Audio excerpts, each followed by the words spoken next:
José brise le silence après la sortie de ce raidier. Je prie qu'Aline trouve la force de me pardonner. Pour plus de détails après le générique. Avant de commencer, abonnez-vous à la chaîne et activez la cloche de notification car cela va vous permettre de ne plus manquer les prochaines vidéos. Let's go!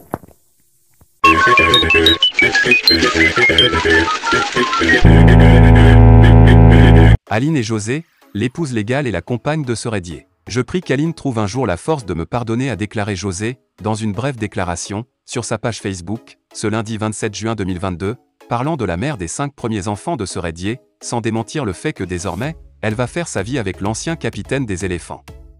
Elle entend ainsi mettre un terme aux vives critiques dont elle est victime, depuis que ce raidier a décidé d'officialiser leur union jusque-là secrète. À mes fans, à ma nation, à ma communauté, l'erreur est humaine et le pardon divin. Depuis quelques jours, vous êtes nombreux à réagir à une série d'informations mais également de spéculations impliquant, malheureusement, ma vie privée. Je suis une artiste qui devrait faire l'actualité, par la qualité de sa carrière musicale et servir de modèle aux plus jeunes.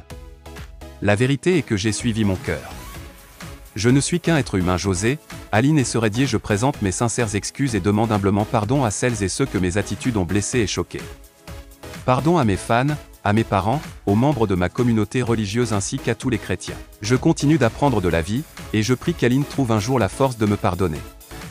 J'espère pouvoir prendre appui sur vous, pour m'aider à avancer. Avec l'aide de Dieu, je tâcherai, à nouveau, de mériter votre confiance. Dolina Boed. Voici ce que la troisième femme de ce raidier disait de leur fille ce raidier. Sa fille est Dolina Boed. Ce raidier, sa fille est Dolina Boed. 2 ans en arrière, le 12 juin 2020, Dolina Boed, la troisième femme de l'ex-capitaine des éléphants de Côte d'Ivoire, ce raidier Geoffroy, célébrait l'anniversaire de leur fille Serena. Elle en a profité pour rendre hommage à son homme, qui est aujourd'hui officiellement le compagnon de José. Dolina Boed n'imaginait certainement pas se retrouver au cœur de ce scandale d'une telle envergure, exposant ainsi sa vie privée sur les réseaux sociaux. Troisième femme à l'ex-capitaine de l'équipe nationale de Côte d'Ivoire, son existence était presque restée secrète, jusqu'à ce que le père de sa fille dévoile lui-même son nom en direct à la télé. De fait, les proches de Dolina Boed étaient informés de cette relation. 2 ans plus tôt, elle avait fait une publication qui était quelque peu passée inaperçue. Le 13 juin 2016 est le jour que Dieu a choisi pour nous faire grâce de ta venue dans notre vie, je m'en rappelle comme si c'était hier, a-t-elle publié sur son mur Facebook. À cette occasion, Dolina Boed invitait ses abonnés à se joindre à elle, afin de célébrer ce moment tant précieux pour son compagnon et elle famille. Aidez-moi à souhaiter un joyeux anniversaire à notre fille Serena, la fifi de son papa ce raidier Geoffroy et de sa maman Boed. Dolina, déclarait-elle. Au terme de ses propos, voici le message qu'elle a laissé à leur fille. À toi ma princesse, pour ta 4e bougie, je prie que Dieu t'accorde plusieurs années encore, qu'il t'accorde la santé, l'amour, la bonté, la grâce, la justice, l'intelligence, la sagesse et que le sang et le manteau de notre Seigneur Jésus te couvrent. Amen. Rappelons que le 25 juin 2022, lors de son confessionnel sur Live TV, ce raidier a ouvertement déclaré que José et sa compagne, que Boed Dolina qui vit à Paris, avait un enfant avec lui et qu'Aline, son épouse légale, mère de ses 5 premiers enfants, pouvait aller refaire sa vie. Madame Koulibaly Habiba Sabine, épouse Courteil, 33 ans, est au bord de la dépression actuellement. Cette Ivoirienne vivant en France depuis plus de 22 ans, risque de perdre son investissement à Abidjan, de près de 90 000 €, soit un peu plus de 50 millions de francs CFA, à cause d'une voisine qui serait une nièce du président Alassane Ouattara. 90 000 € tombés à l'eau, Madame Koulibaly Habiba Sabine, épouse Courteil, appelle à l'aide et implore le président Ouattara. Dès sa prise du pouvoir en 2011, le président de la République, Alassane Ouattara, a appelé la diaspora ivoirienne à rentrer massivement au pays, pour participer au développement de la Côte d'Ivoire dont il voulait faire un pays émerge à l'orée de 2020. Cet appel du chef de l'État a été bel et bien entendu par nombre d'Ivoiriens qui sont délibérément venus se mettre au service de la Côte d'Ivoire. Au nombre de ces Ivoiriens de retour au pays, se trouve Madame Koulibaly Habiba Sabine, épouse Courteil, rentrée de France en 2021, avec le projet d'ouvrir un lounge à Abidjan, c'est-à-dire un espace réservé à une certaine catégorie de personnes, une clientèle de choix. Après quelques appréhensions de sa famille qu'elle finit par convaincre sur l'intérêt de rentrer au pays pour investir. Cette Ivoirienne réussit à mobiliser 90 000 €, dont 20 000 empruntés à son père, 10 000 à sa grand-mère et 60 000 empruntés à des banques françaises par son époux et elle.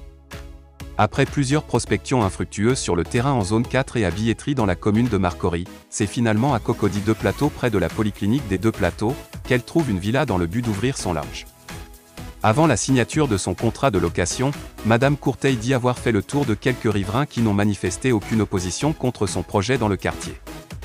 Mes problèmes, sa voisine directe qu'elle essaie, à plusieurs reprises de rencontrer, mais qui est indisponible, serait la première responsable d'une structure de l'État et nièce du président de la République, Alassane Ouattara. N'arrivant pas à la voir afin de lui expliquer son projet, elle signe néanmoins son contrat de bail professionnel avec le bailleur, et dès lors confie son dossier de création d'entreprise au CEPICI, le Centre de promotion des investissements en Côte d'Ivoire, et commence ses travaux l'arrêté municipal qui a scellé le sort de Dame Coulibaly Habiba Sabine. Fin juin 2021, je retourne en France, rejoindre ma petite famille, je reste 2 mois là-bas et je rentre en Côte d'Ivoire précisément le 26 août 2021. Je cherche de nouveau à rencontrer ma voisine que je ne connaissais pas auparavant. 2 semaines plus tard, je réussis enfin à la voir dans son véhicule, je lui fais part de mon projet, et elle me fait part de ses inquiétudes qui sont liées à la sécurité, et aux problèmes de stationnement. Sommet ordinaire de la CEDEAO le 3 juillet qu'elle sort finalement pour le Mali. Cérémonie présidence de CI par DR. Cérémonie des ouvertures du sommet extraordinaire de la CEDEAO à Accra. La cérémonie des ouvertures du sommet extraordinaire de la CEDEAO en présence du président de la République, SEM Alassane Ouattara, ce samedi 4 juin 2022.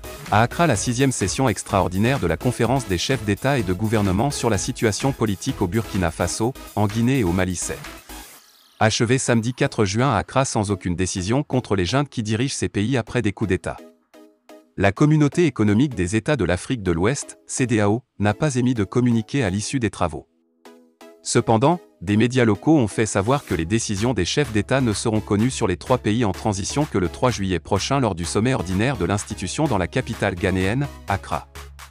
La question qui est sur toutes les lèvres au Mali est celle de savoir est-ce que ce sommet mettra-t-il fin à la souffrance du peuple malien. Il faut rappeler que la CEDEAO avait exigé le retour rapide des civils au pouvoir au Mali, un pays dirigé par la junte militaire.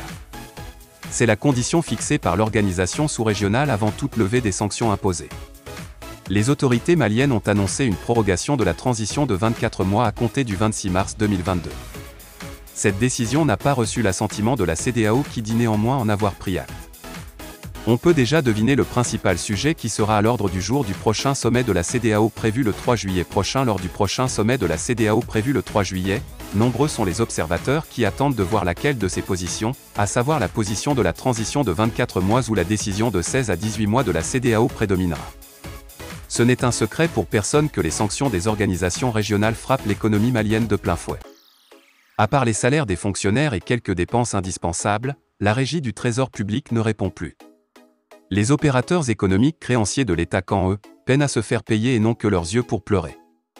Les conséquences liées à la fermeture des frontières rendent le quotidien du Malien intenable avec à la clé, l'augmentation des prix des denrées de première nécessité. Selon toute vraisemblance, ce sommet est celui qui permettra au Mali et à la CEDEAO d'arrondir les angles afin de sortir d'un bras de fer qui n'a que trop duré. En effet, après le report par la CEDEAO de la levée des sanctions économiques et financières qui frappent le Mali, au 3 juillet prochain, le président de la transition a pris un décret fixant la durée de la transition à 24 mois.